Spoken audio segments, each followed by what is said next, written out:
Now in last lecture we studied the strength of organic acid and base, how we will determine the Ka and pK value, and from that pK value how we will decide the strength of acid and base. Now today we are going to study the factors affecting the strength of acid and bases. The first factor is inductive effect.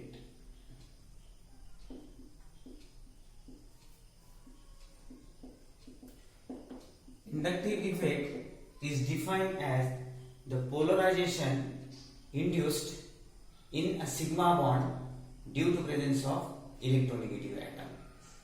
Polarization, that means in the molecule it forms either positive pole or negative pole, and these positive and negative poles are formed due to presence of electronegative atom. For example, if we consider methane molecule, then in methane molecule carbon and hydrogen will have nearly equal electronegativity. That's why that don't have any polarization. The electron present in between carbon and hydrogen bond is present exactly at the center. That's why there is no formation of poles, no formation of positive and negative charges. But in the same molecule, if we replace one of the hydrogen by OH, then now in the molecule one electronegative atom is introduced. Oxygen is the second highest electronegative element in periodic table. Due to that, oxygen withdraw electron from its neighboring atom. Here it withdraw the electron from carbon. At the same time it withdraw the electron from hydrogen. When it withdraw the electron from hydrogen, then the bond between carbon and oxygen, the electrons which is present will be shifted near to the oxygen due to its electronegativity. At the same time, the electron pair between oxygen and hydrogen is also shifted more toward the oxygen. Due to that, oxygen becomes more electron rich, so it creates partial negative charge. And when it creates partial negative charge, automatically to its neighboring position it creates partial positive charge. Same is the case to the other side of its neighboring position. At both positions it creates partial positive charge and partial negative charge at the oxygen. So these are the poles generated in the molecule, and in this methanol molecule the polarization is induced through sigma bond due to presence of electronegative oxygen. So this is called inductive effect. Due to this polarization, the carbon is electron deficient, and due to that it needs the electron, it takes the electron from its neighboring atom. All the hydrogen donates their electron toward the carbon. So then carbon become positive, and then hydrogen become positive, so the carbon become electron rich. Now when we replace one of the hydrogen from this methanol molecule by CH3,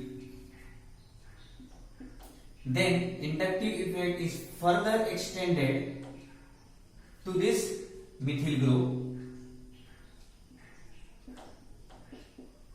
Here again same way oxygen withdraw the electron from its neighboring atom. Again this effect is extended to the next position also. This carbon also donated its electron toward the oxygen. This is called polarization. So now then the effect is decreases when we go away from the electronegative atom. The maximum effect is to its neighboring position.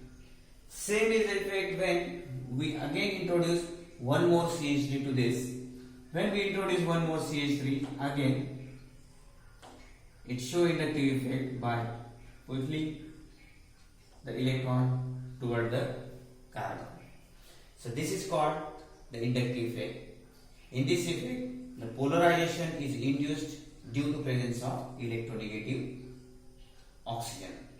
That means in inductive effect, the first requirement is always we need at least one electronegative atom, and this electronegative atom pull the electron from all over the molecule and create the opposite poles to the other side. Now again we will discuss this inductive effect by considering some more examples. When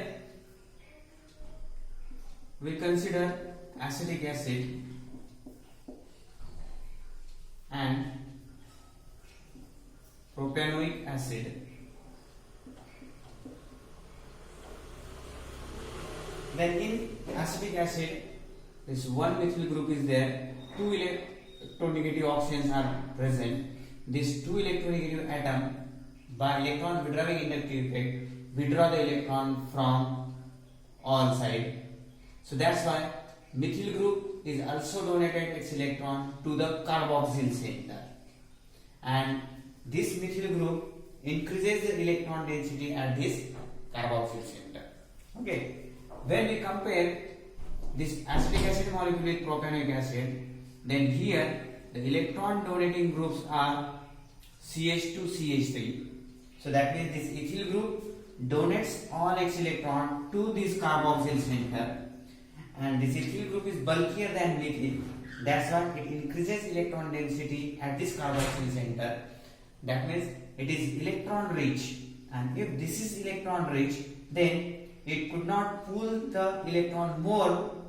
It could not pull electron that much strongly as it pulled from the acetic acid. That's why if the electron density at carboxyl center is increases, then its acidity is decreases. So when one more bulkier group is introduced, isopropyl, at the carboxyl center, then this becomes more bulkier as compared to propanoic acid. So it gives more electron density. That's why the acidity of this molecule is further decreases. So from this we conclude that if electron donating group is present at the carboxyl center, it increases electron density and decreases the acidity. So when we compare all these molecules with formic acid,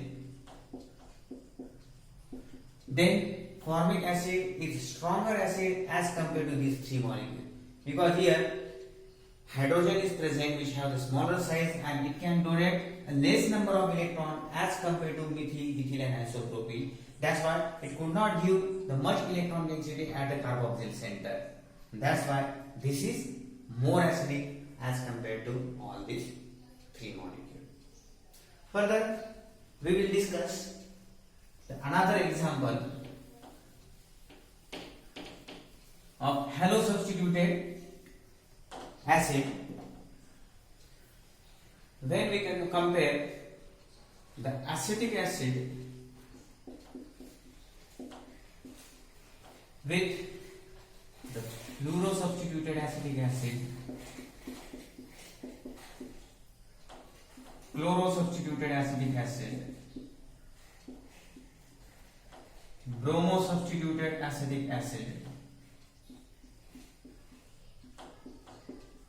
and iodo substituted acetic acid. You know the electronegativity order of halogens. Fluorine is highly electronegative element, then chlorine, then bromine, and then iodine. When we apply the inductive effect on this four molecule, then due to high electronegativity of fluorine, it withdraws the electron from all sides. Even if the fluorine is more electronegative than oxygen, so it withdraws the electron more strongly as compared to oxygen. So that's why the fluoroacetic acid decreases the electron density at carboxyl center. That's why this is more acidic, strongly acidic. When we compare chloroacetic acid then chloroacetic acid is also electronegative, but it is less electronegative as compared to oxygen. So that's why oxygen is also withdraw the electron, fluorine is also withdraw the electron. So that's why here, as compared to fluoroacetic acid, chloroacetic acid is weaker acid. When we go from chlorine to bromine, then bromine is less electronegative. So that's why it has the less tendency to withdraw the electron from the neighboring atom as compared to chloro and fluoro. Due to that, the electron density present at the carboxyl center is more as compared to chloroacetic acid and fluoroacetic acid. So that's why this is weaker acid as compared to chloroacetic acid. And you know that iodine has a bigger size and less electronegativity. That's why its effect is very much less as compared to all the fluoro, chloro and bromoacetic acid. That's why this is weakly acidic in comparison to all the halosubstituted acid. And when we compare all these halosubstituted acid with acetic acid, then the acetic acid is weaker acid in comparison to even iodoacetic acid also. So we conclude that if the electron density at carboxyl center is increases by an electron donating group, by electron donating inductive effect, then the acidity is decreases. But if an electron withdrawing group is attached and which can withdraw the electron from carboxyl center, it decreases the electron density from carboxylic center, then that acid becomes more stronger acid. Further, if we substitute instead of one halogen, two halogen functional group, and when we compare this monochloroacetic acid and dichloroacetic acid, then out of that this dichloroacetic